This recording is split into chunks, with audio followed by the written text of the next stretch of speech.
Salut à tous, j'espère que vous vous portez bien. Voilà, on se retrouve en période post-électorale, donc après les élections du week-end.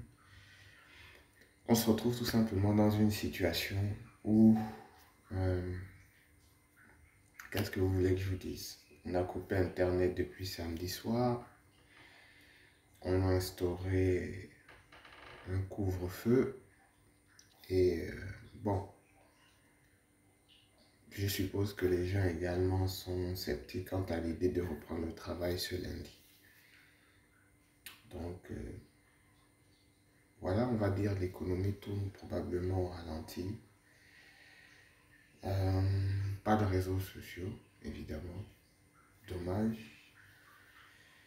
Internet complètement coupé, pour ne pas dire limité. Je ne sais pas comment les gens vont bosser aujourd'hui. Et dans tous les cas,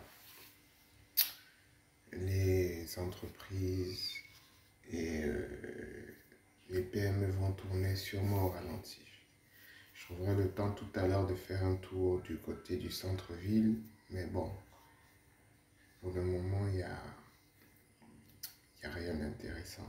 Et c'est l'occasion, je pense, pour les gens d'essayer de réfléchir et de travailler en tant qu'entrepreneur sur comment profiter au maximum de ce genre de situation.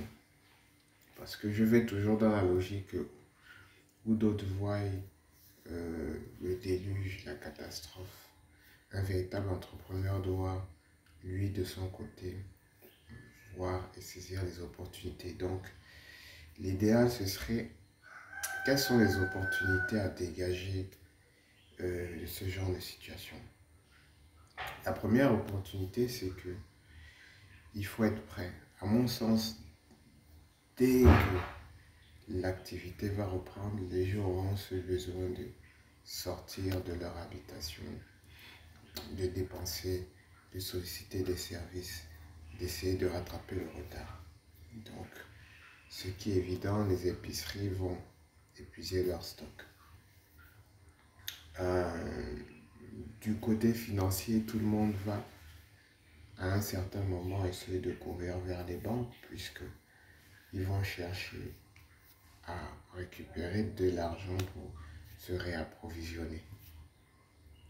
L'autre point, c'est que par exemple les chantiers qui avaient été ralentis ou mis en attente vont redoubler d'efforts dès qu'on estimera qu'il y a déjà ce climat de sécurité. Donc je pense qu'au lieu de s'affoler, d'aller dans les débats de tous les sens, il faut plus ou moins réfléchir sur ce que l'on doit faire après une période électorale. Donc voilà un peu ma pensée du jour. Il n'y a rien de politique dedans. Je ne planche d'aucun parti. Mais je dis qu'après tout ça, il faut penser à reconstruire, penser à aller de l'avant.